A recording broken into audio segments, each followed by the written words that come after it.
Magandang umaga sa ating lahat, sa ating mga kababayan from Luzon, Visayas and Mindanao. Kamusta kayo? Naku, grabe na namang bangungot, no, ang mararanasan ng mga maka-Duterte dahil iisa na namang kagimbal-gimbal, kasindak-sindak, kabulabulabog, kakasakasabog na balita na kinakasangkutan naman ng lutang at walang kwenta nilang gustong maging Pangulo ng Pilipinas, itong si Sara Duterte.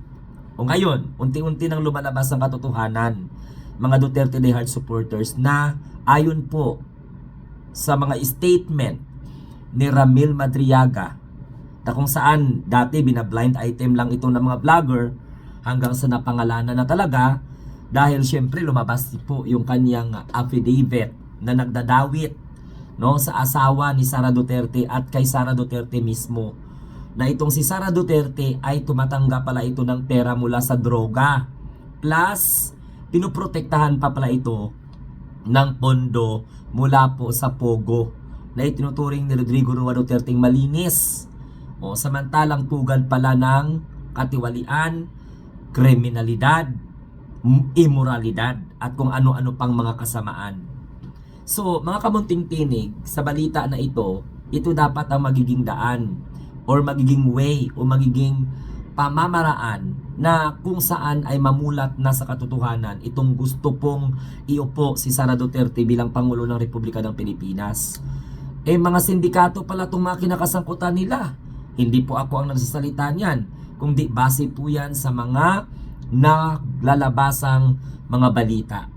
Delikado tong buhay ni Ramil Madriaga. Nagsilbi pala itong malapit kay Sara Duterte. Sa katunayan, umiikot na ngayon sa social media ang kanilang mga larawan. Yan pala ay isang VIP na dinadalaw ni Sara Duterte, no, this oras ng gabi. Pwede namang dumaraw na may araw. Pwede namang dumalaw na hindi madilim. Pero madilim, gabi, dahil sa siguro mayroong agenda. Samantalang ito siguro na konsensya itong si Ramil Madriaga na kinasuhan ng kidnapping. Actually, na-absuelto na nga, kinasuhang muli. Dahil isa po sa mga reason dyan ay para hindi po makapagsalita sa labas. So, napakamadilim pala nitong mga buang na ito. Kaya nga po, ang ibang mga taga Mindanao, mga maka-Duterte, nilalait tayo, inaaway tayo. Ikaw munting tinig, taga Mindanao ka, pero walang hiya ka, walang kwenta ka. Imbis na magiging proud ka, suportahan mo ang mga Duterte, inaaway mo pa, binabalahura mo pa, kinokomentaryuhan mo pa ng hindi maganda. Yung ganyang klaseng utak, yan ay maka-Duterteng hangag, alinganga at walang modo, bobo at walang kwenta, walang alam, hindi marunong mag-isip ng tama. They don't even know how to triangulate, no? Tsaka hindi po gumagamit ng kanilang comprehension. Kaya nga nagiging liki ang kanilang mga pananaw. Pero mabigat ito mga binitawang mga impormasyon at pinanumpaan ito ni Madriaga. Hindi ito basta-basta na ipalabas lang sa media. Actually nga, hawak nga ng bilyonaryo ang 5 pahina na kung saan ay affidavit, no? Statement, pinanindigan nitong si Madriaga na suportado ng drug money si Sara Duterte. Suportado ng Pogo itong si Sara Duterte. At alam ito ng dating Pangulong Rodrigo Duterte na nakakulong na ngayon sa dahig. So ano po ang paliwanag na dapat ninyong marinig para malinawan kayo mga maka-Duterte na pinagtutulong-tulungan ng gobyerno ito para magiging masama sa mata ng mga Pilipino na hindi po nakakaintindi ng tunay na issue at sa international community. Panay kayo Duterte. Ginagago na nga kayo ng mga Duterte. Matagal na naming alam yan ng mga taga Mindanao. Aaminin ko, hindi lahat ng mga taga Mindanao sumusuporta sa mga Duterte. Ako nga, taga Mindanao nga. Hindi ko nga sinusuportahan yung mga demonyo na yan Kaya nga nagagalit yung ibang mga taga Mindanao sa akin. Sabi, taga Mindanao ka, bakit hindi mo magawang suporta ng mga Duterte? Kung gusto nyo magpakamatay dyan sa mga Duterte, edi sa inyo po yun. Wala akong pakialam dun. Pero wag nyo pakialaman ang aking komentaryo. Dahil nagsasabi ako based sa kung ano po yung aking mga nalalaman, ang aking mga naririnig. Dahil hindi naman ako katulad sa inyo na mga baka Duterte na hindi man lang kayo nagbibigay ng effort para mag-research, mananaliksik, para malaman nyo kung ano yung katotohanan. Sa punto na ito, delikado to. Ito yung paupuin ninyong Pangulo ng Republika ng Pilipinas, nakapalibot mga sindikato. Imposibleng walang alam ang mga kapatid niya. Tingnan mo nga si Pulong, tatakas na, magbabakasyon na, mag-aaliw-aliw na. Kaya nga tinatanong natin, ano po ang agenda nila sa ibang bansa? Simula po nang ipinatawag ito sa Independent Commission for Infrastructure, ay gusto nang pumulwas, gusto nang umalis ng bansa. So balik tayo kay Sara Duterte. Ito ba yung gusto ninyo? Malademonyo itong mga ugali nito. Ito yung mga karakter ng mga politiko na hindi dapat pagkakatiwalaan. Dahil hindi po para ayusin ang bansa ang kanilang bala, kundi para guluhin, magkamal ng pera, magdiyos-diyusan, maghari-harian. Kaya nga nire-red flag palagi ang mga Duterte lang naman ang hindi nakakaintindi ng mali na inaglalabasan na. Tingnan mo, ang delivery nga ng cash, kinabog nga si Saldico. Si Saldico nilalagay lang sa maleta pag magdi-deliver. Samantalang pag i-deliver ang pera sa mga Duterte, naku, Diyos ko, lalong-lalo na kay Sara, ang gamit ay sasakyan. Diba? Nakalagay sa loob ng sasakyan. Hindi nakalagay sa loob ng maleta para ipasok sa sasakyan, Samantalang itong kay Saldico nilagay sa maleta, sinasabi basura, i-deliver mo ng ganito. Hindi kaya ay magkakaugnay itong si Saldico at mga Duterte talaga. So, mga kamunting tinig, sa mga development na to, na mga lumalabas, ay hindi po ito dapat ipagsawalang kibo at ipagsawalang bahala. Dapat ipalaganap natin itong balita na ito dahil buhay po ni Madriaga ang nakataya.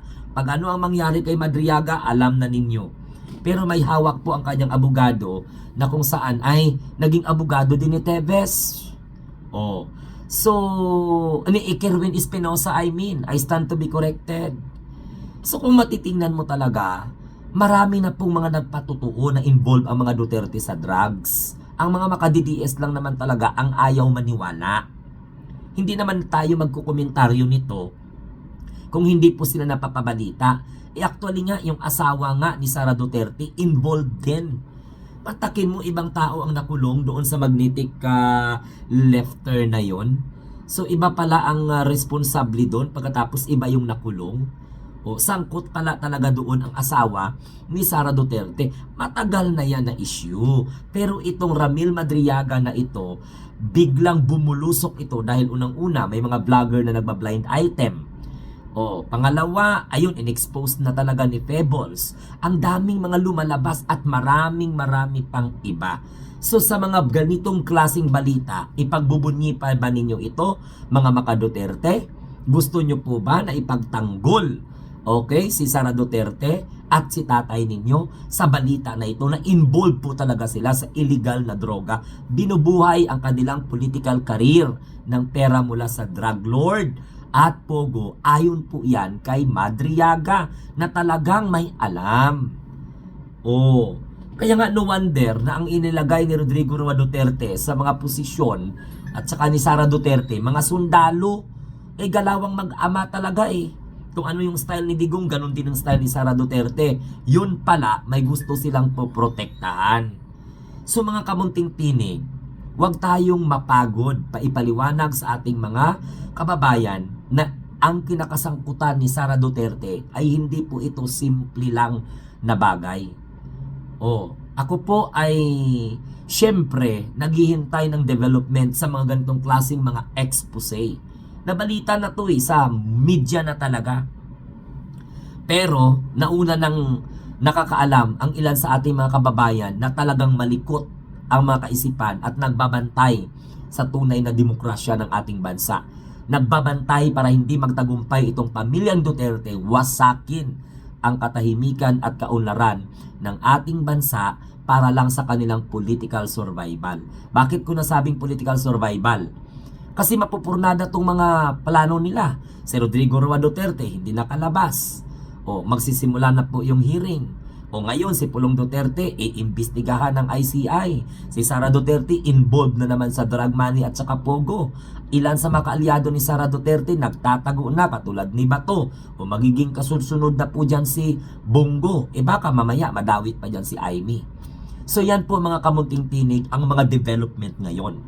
Kaya congratulations kay Ramil Madriaga dahil alam natin sa sarili natin na hindi po basta-basta ang kanyang ginawa, ang kanyang pagbubulgar dahil sinumpaan niya ito. Sinumpaan niya ito.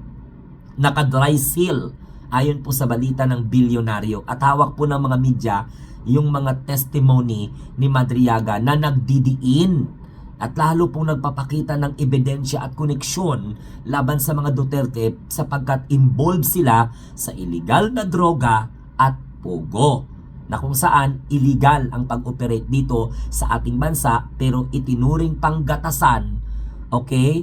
At kung saan ginawa pang sources of financial or finances na tong Duterte administration.